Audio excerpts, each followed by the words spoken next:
Hello everyone. So this is another video of the previous year question discussion. Today we'll be discussing Paradise Lost by John Milton, and the previous year questions which we'll be discussing is of 2020, 21, 22, and 23. So Paradise Lost we know is an epic poem. It was written by John Milton. He was a 17th century English poet, and he wrote Paradise Lost in blank verse, which means it is not rhyming. Also, this is one of the masterpiece of Milton, and it helped him to solidify his reputation as one of the greatest English poets of of all times, we would say. And the poem is basically a biblical story um, of the fall of man, the original sin, Adam and Eve's temptations, and Satan, the story of the fallen angel Satan, and the expulsion from the Garden of Eden. So we'll be discussing the questions which have been asked in the years. The first question, if we discuss, is the mind in its own place and in itself can make a heaven of hell and hell of heaven. So it is a 15 marker question. So we have to understand that this is very important because Satan's characters have been asked over the years with different themes and different ideology or different perspective of Satan. So it is very important to analyze Satan, as I feel, because Satan is a very important character more than Adam and Eve themselves. And Satan is very complex character which Milton has portrayed. So Satan has to be analyzed and prepared beforehand, because there has to be a question or in the question paper somewhere around Satan, something around Satan, and so we have to prepare it beforehand. So talking about this question, so this line itself has been said by Satan. So the mind in its own place and in itself can make a heaven of hell and hell of heaven. It illustrates Satan's characters and his experience. Like it also speaks of the power of the individual's internal state to shape their perception of reality, because Satan was the one who um uh, with his internal state, with his own revenge and the pain which he was carrying, or the desire and the will which he was carrying, made him to choose a path which was so full of um difficulties. And like these lines speak to the power of the individual's internal state to shape their perception of reality, and also regardless of the external circumstances. So Satan, despite being cast out of heaven and into hell, he retains his essential nature as an archangel, because he was powerful, he was portrayed as intelligent, he had the arms, he had the physical features of Satan was his limbs were as long and large, and his bulk was as huge as that of Titan. Also, he was fiercely independent. So his defining characteristics become becomes his unyielding pride and his unwavering hatred of for God. Also, it is the internal state, his rebellious and envious mind, it transforms his experience. Also, hell is described by Milton is not just the physical hell. It is the physical hell which is described as the pond of sulfur, and there is the flame which emits no light. So the hell itself is a state of mind, because light was considered as God himself, and where there is no God, the place is hell, and thus the flames do not have any light emitting out from the flames. So hell becomes the state of mind of Satan, because Satan does not consider God as the superior being of him, and he wanted to just rebel against God and get the power which God has been experiencing for all the time.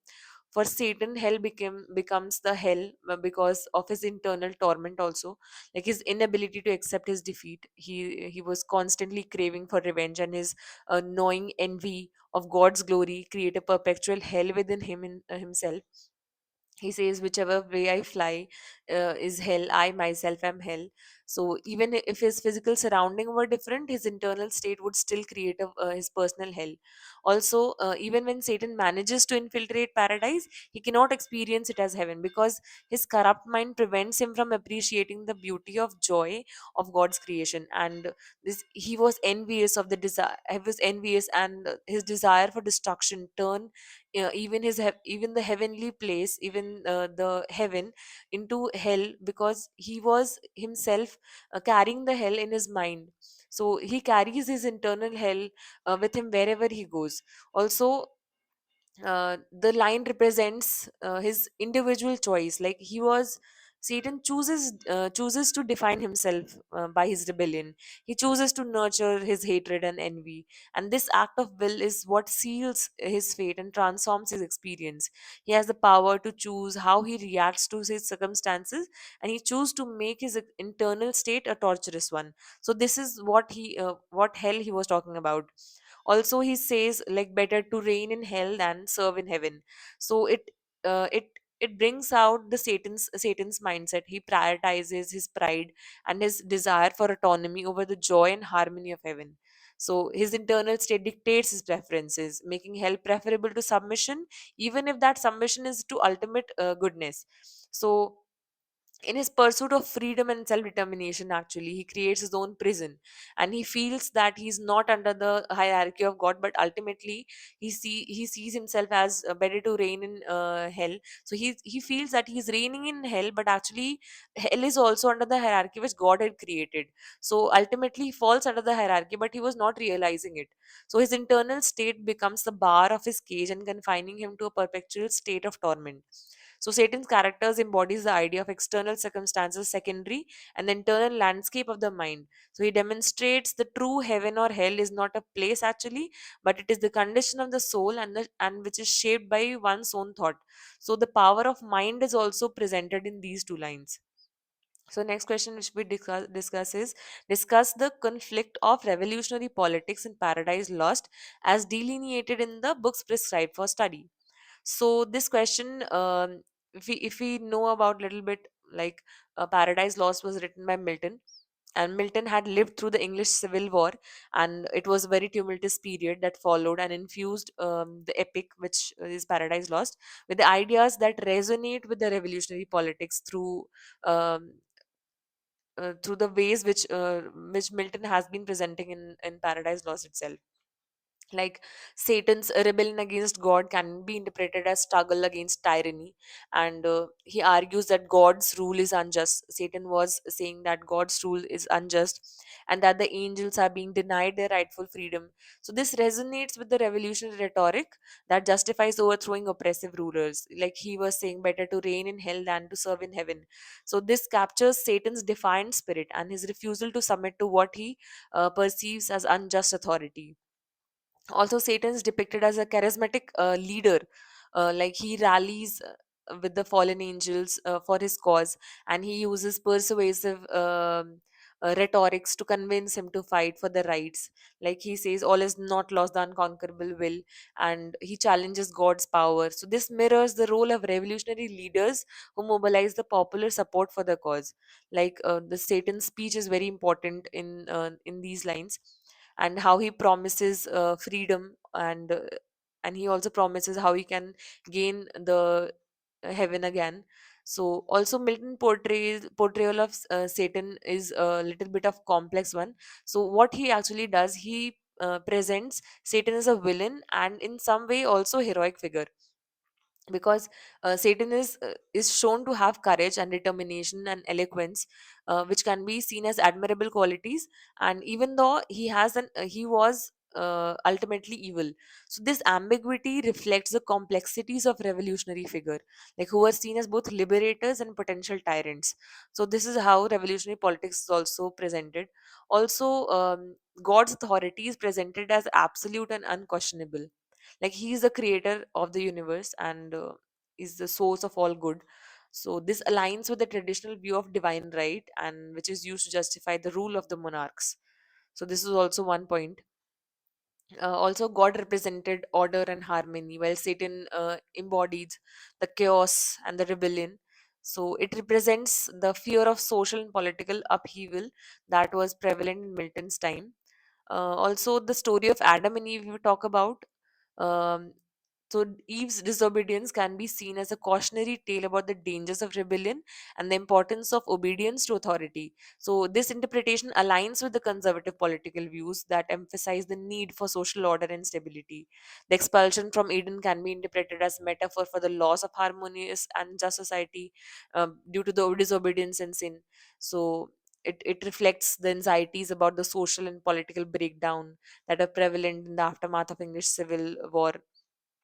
Also, uh, Milton was uh, Milton was aware of the dangers of the unchecked ambition and the potential for revolution to lead to further chaos. So this ambivalence is reflected in the complex portrayal of Satan, because he was a revolutionary hero also on the one hand and also a destructive force. So also, Milton was a staunch Republican, so he opposed the monarchy and supported English Revolution. So his political belief likely influenced his portrayal of Satan as a rebel against tyranny. Paradise Lost has been interpreted in different ways through the history, and many of the readers see Satan as a sympathetic figure and somebody who embodies the spirit of resistance and against oppression, while others see him as purely evil.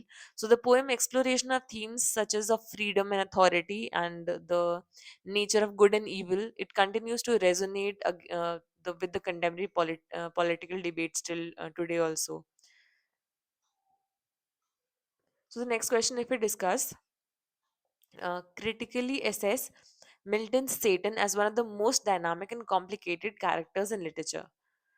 So Milton has portrayed Satan as one of the most dynamic and complicated characters. I personally feel, because Satan, I feel, was one of the most important character of Paradise Lost, and Milton has gone far beyond the simple depiction of evil in Satan. Like, he's a multifaceted figure and capable of great eloquence, and he's so determined and a very has a great will and even a twisted kind of nobility, making him a compelling and endlessly fascinating character. Because even at the fallen state, Satan retains his former glory as an archangel, and he's described as having a majesty that shone through his dark visage. So it suggests that his inherent nobility cannot be entirely extinguished, and this contributes to his charisma and his ability to command the fallen angels. Also, in some ways, we can see that Satan resembles a tragic hero in the classical literature also, because he possesses a fatal flaw. The fatal flaw is his pride, and he wanted to overthrow the power and hierarchy of God, and it leads to his downfall. So his suffering and his defiance in the face of overwhelming power evoke a sense of pity and even admiration in the readers. Like he says, what thou the field be lost, all is not lost, the unconquerable will. So this showcases the Satan's indomitable spirit and his refusal to be defeated even at the face of utter ruin. So this was very distinguishing. Also, Satan's rebellion against God can be interpreted as the fight for freedom and self-determination. He argues that angels have been denied their rightful place and that God's rule is unjust. So this resonates with the revolutionary rhetoric and makes him a compelling figure for those who question authority. Like he says, better to reign in hell than to serve in heaven. So Satan is depicted as a powerful orator also, when Beelzebub says, his voice is the liveliest pledge of hope for his followers when they face danger. So he's a powerful orator and a skilled manipulator, and he's capable of rallying the fallen angels for the cause. And he uses persuasive language and appeals to the sense of pride and injustice to motivate them to fight against God. Also, Satan is a master of disguise. Like, he's able to assume different forms. He takes the form of a snake when he has to seduce Eve, and exploits her curiosity and her desire for knowledge. So, this highlights his cunning and his willingness to use any means necessary to achieve his ends. Also, Satan understands human psychology and exploits people's weakness and vulnerabilities. So he has a very keen understanding of human psychology. He preys on Eve's desire for knowledge and Adam's love for Eve to tempt them to disobey God. So this reveals how profoundly he understands human nature. So also Satan is tormented by the inner conflict and the doubt. He's also aware that he's been committing evil and the consequence of his actions, but yet he cannot turn back. And the internal struggle adds up to the complexity and makes him more sympathetic figure. And he also says that malice lifted up so high, I disdained subjection and thought one step higher would set me highest. So he knows what he's been doing. He knows that he's committing evil, but still he has to stand for the evil which he's been committing. Satan experiences moments of loss and regret, and particularly when he reflects his former glory in the heaven. So he's aware of the immense price he has paid for his rebellion, yet he's unable to repent. So this tragic dimension of his character adds to the complexity of the character which Milton has portrayed him. Also, Milton portrayal of Satan can be seen as subject of much debate. And because many of the critics have argued that he is a hero, as a true hero of the poem, while others see him as an evil figure. But Milton's own intentions are complex. Like Blake has said, Milton's was of the devil's party without knowing it. So this was the complexity of the character, and Milton likely intended to create a character who is both admirable and reprehensible, reflecting the complexities of human nature itself. So the next question, if we discuss, is examine Milton's treatment of Adam and Eve in Paradise Lost, particularly his opinions concerning marriage and gender roles appropriate to each sex. So this is a very interesting question. You have to analyze the treatment of how Milton has portrayed Adam and Eve, and we have to see through the perspective of gender complexity, like how complex the gender has been portrayed in Paradise Lost. So the poem actually, it reflects some of the patriarchal assumptions of the 17th century, and it offers moments of nuanced portrayal and hints of more egalitarian ideal, though ultimately within the hierarchical framework only. So Milton initially presents the marriage of Adam and Eve as an ideal partnership based on mutual love, respect, and companionship. They work in the garden together, they enjoy the company, they do some of the tasks together, and they share things.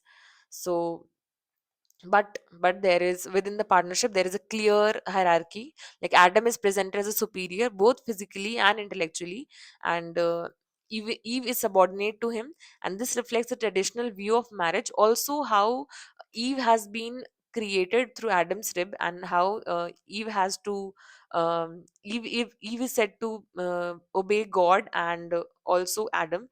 So this shows that Eve's word actually express a submission to Adam's authority and reflecting the patriarchal norms of the time. Milton emphasizes the complementary roles of Adam and Eve. Like Adam is associated with reason and intellect, while Eve is connected to emotion and intuition. So they are seen to be completing each other some way.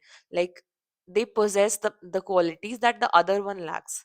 Like, however, the complementarity is often framed within the hierarchical framework, with Adam's reason seen as superior to Eve's intuition. So, uh, also we can say that Milton assigns distinct spheres of activity to Adam and Eve. Like we can see that Adam's domain is primarily outside the garden, like he's tending the land, while Eve is focused within the garden, like nurturing and taking care. So the division of labor reflects the traditional gender roles, with women associated with the domestic sphere and the men with the public sphere. So this shows that how complex gender roles have been presented in the poem. Also, despite we can also see that despite her role as a subordinate, Eve is not simply a passive figure, because she possesses intelligence and curiosity and strong will. So her decision to eat the forbidden fruit, while ultimately leading to the fall, also demonstrates her agency and her desire for knowledge. So it is very crucial that Milton's portrayal of Eve has been interpreted in various ways, and some seeing her as a cause of evil, while others view her as more complex figure driven by the genuine thirst of understanding. So Adam has also been responsible for Eve's transgression, because as he was given the commandment directly by God, his decision to eat the fruit after Eve also highlights his role in the fall. Milton emphasizes like Adam's responsibility as the head of the household and his failure to properly guide Eve. So it also presents a complexity of the gender.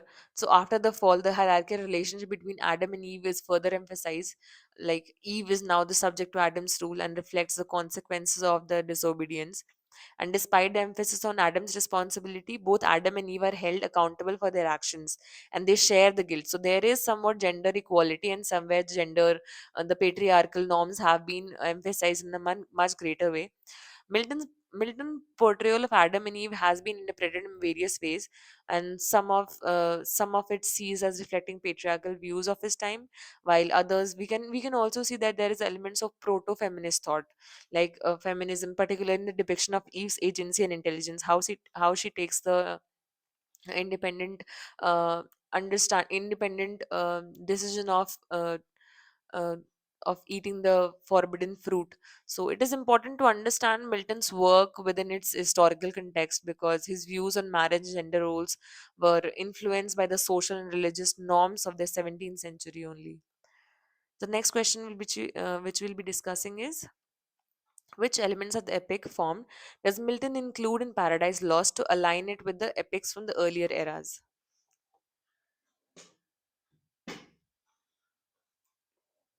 So this is a very important question, but this is also a very simple question which have been asked, because we have to basically mention what are the characteristics of epic which we find in Milton's Paradise Lost. So if you have read about the epic, so epic has some of the characteristics like the characters which have been portrayed, or the scenery, the sets, or the dialogues, or the didactism of the epic. So all these things we have to understand when you'll read epic. The characteristics of the epic will become the points, and you have to explain these points with reference to Paradise Lost. So what how we'll be attempting this question is uh, Milton has aligned the Paradise Lost with the epic tradition of the earlier eras. Like he incorporates many of the classical elements of epic poetry, while he also innovates with something different from the others.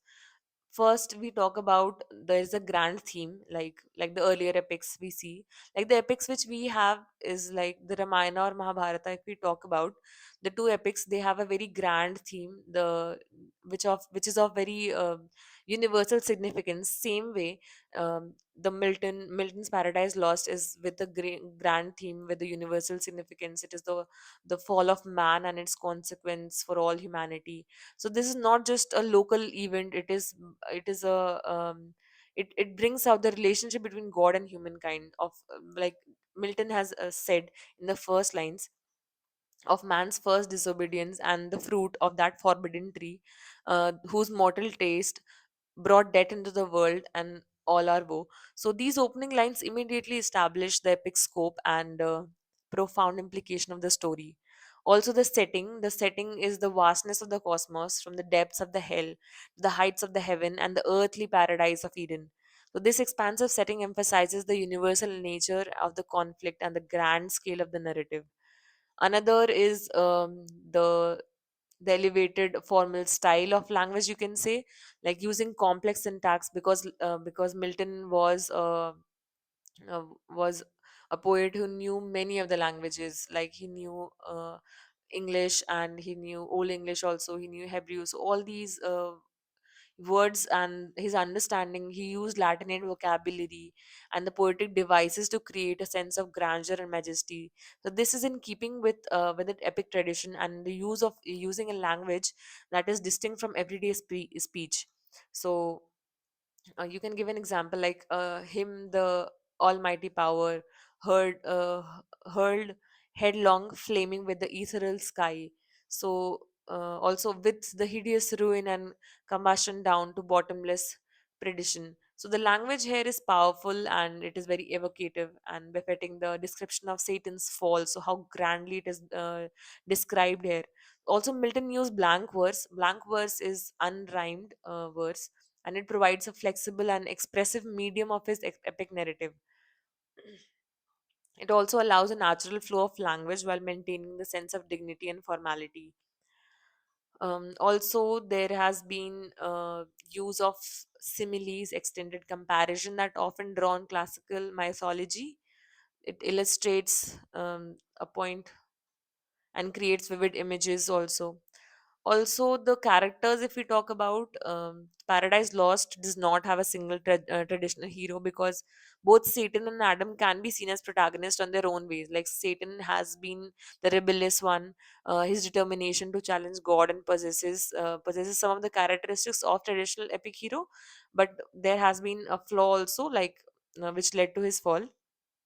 Adam also is representative of humanity. He also has some of the heroic qualities, but also he has done a fatal flaw, and this led him to being expelled from the paradise. Also, the other feature of epic is like the poem features the battles between the angels of the heaven and the fallen angels of the hell.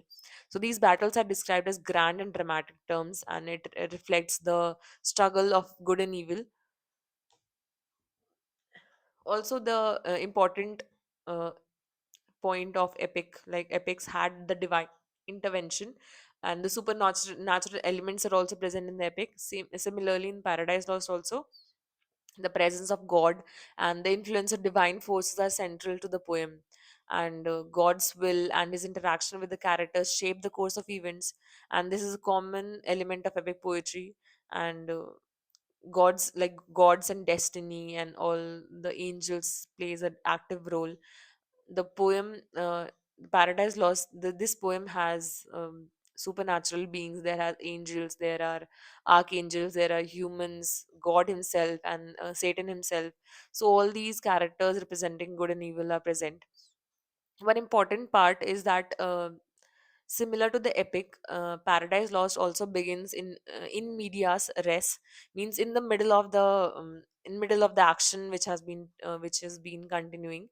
Like the poem opens up when Satan has already done the rebellion, and he and with the fallen angels they are already in the hell, and the events leading up to the rebellion are recounted later. So this creates a sense of immediacy and draws the reader into the story. So this is one of the most important part of the epic form. And also there is a moral and didactic purpose of Paradise Lost, like the epics. Like every epic has a moral purpose which teaches mankind of some moral value.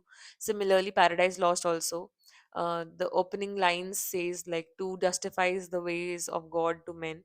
So Milton here seeks to explore the reasons of fall of man and to explain God's justice and mercy. So this didactic element is common in epic poetry, and it aims to instruct and enlighten as well as to entertain humanity. Also, you can point about the invocation of heavenly muse seeking the divine inspiration. Milton has seek the divine inspiration for his grand poem. This is a traditional element of the epic poetry where the poet calls upon the muses to aid in the telling the story. And next question is,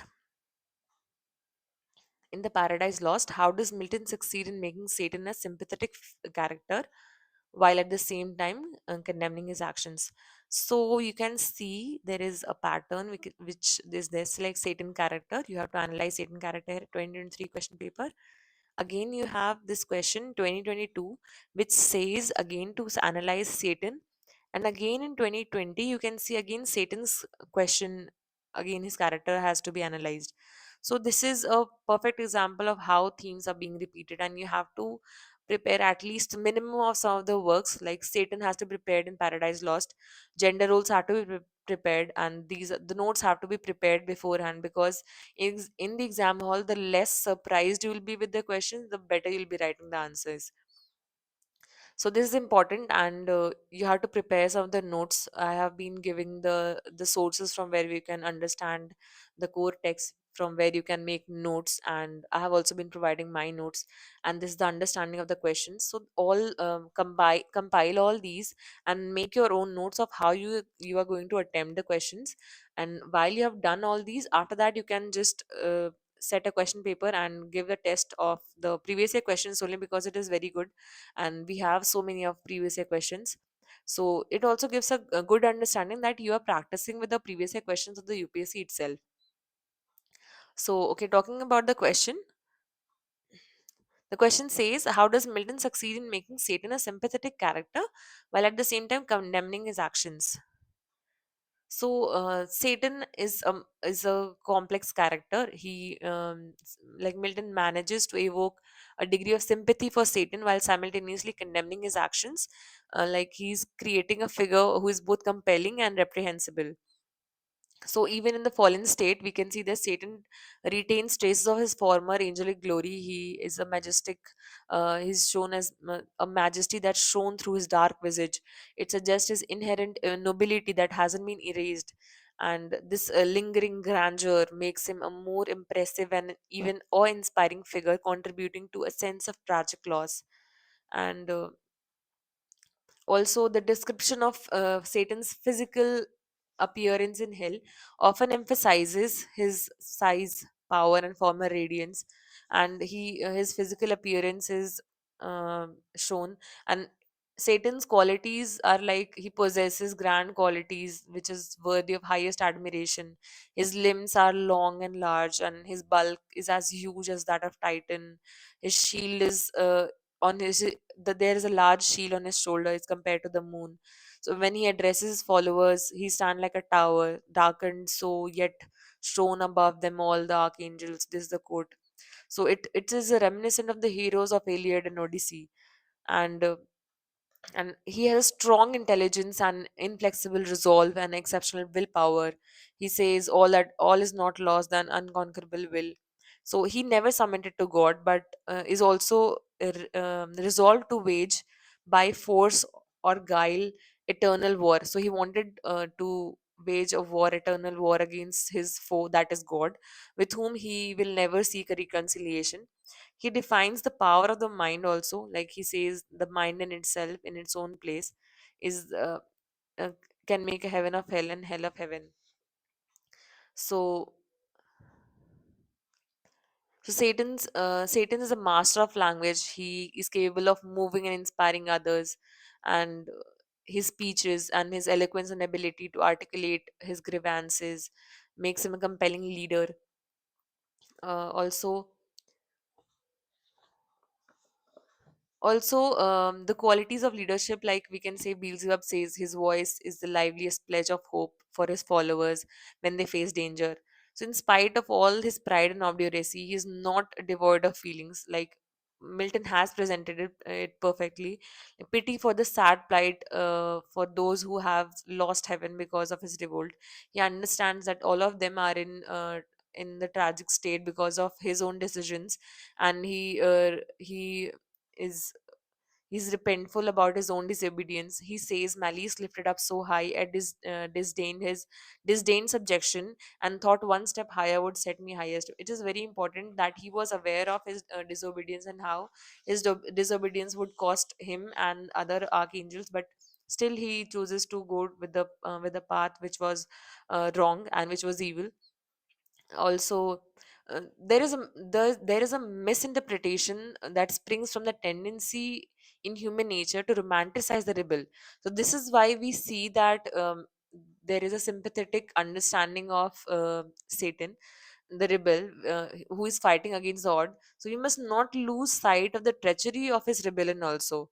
So his speeches are impressively high sounding, but when it is examined, they prove to be boasts and lies. Satan does not produce an impression of true heroism. From the moral point of view, also, he is essentially degraded.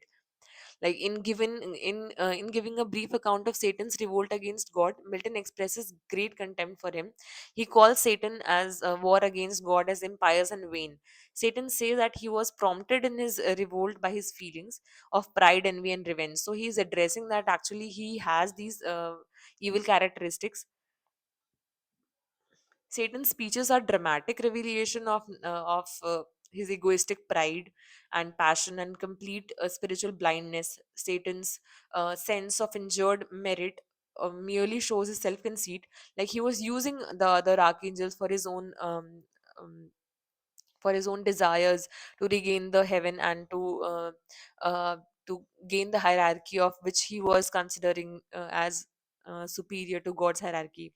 Although Satan only sees the conflict between himself and a temporarily superior force, he cannot see it as a conflict between good and evil. And with this, he was just following the evil practices, and his declaration of the immortal hate branded him as an evil force. And the study of revenge and mortal hate, he says, Satan also deceives his followers. Like he claims that they are all invincible, but they were actually not, and he asserts that they can repossess heaven. But he knew that he could never like overpower God and his hierarchy. Also, he when he was defeated with God's archangels, he said the other fallen angels, he said that he was unaware of the full strength of God and was not previously the God's full strength was not previously known to him. So this also shows how he was deceiving his own followers for his own self interest. And we can see that there has been the character of Satan has been shown very majestic and of heroic qualities, because the adversary to God, because Satan was an adversary to God, and the adversary to God has to be massive and dramatic, of dramatic stature. So that is why Satan was presented that way. Also, when he was to seduce Eve, Eve was very charming, and the power that was to seduce Eve must be of impressive personality and character. So, talking about the question, coming back to the question, so Milton's genius lies in his ability to create a character who is both sympathetic. We understand that Satan has been a compelling character, and Milton also emphasizes justice of God's action. God's punishment to Satan and the fallen angels presented a necessary response to their rebellion. But Satan's lingering grandeur, also his eloquence, his struggle against overwhelming power, and his internal torment, all contribute to the complexity and make him a more compelling figure. However, Milton also makes us clear that Satan's actions are ultimately evil, and he is responsible for the suffering he causes. And this nuanced portrayal of Satan allows Milton to explore the themes of free will and temptation and the nature of good and evil. So, this was it for the question of the years. Thank you.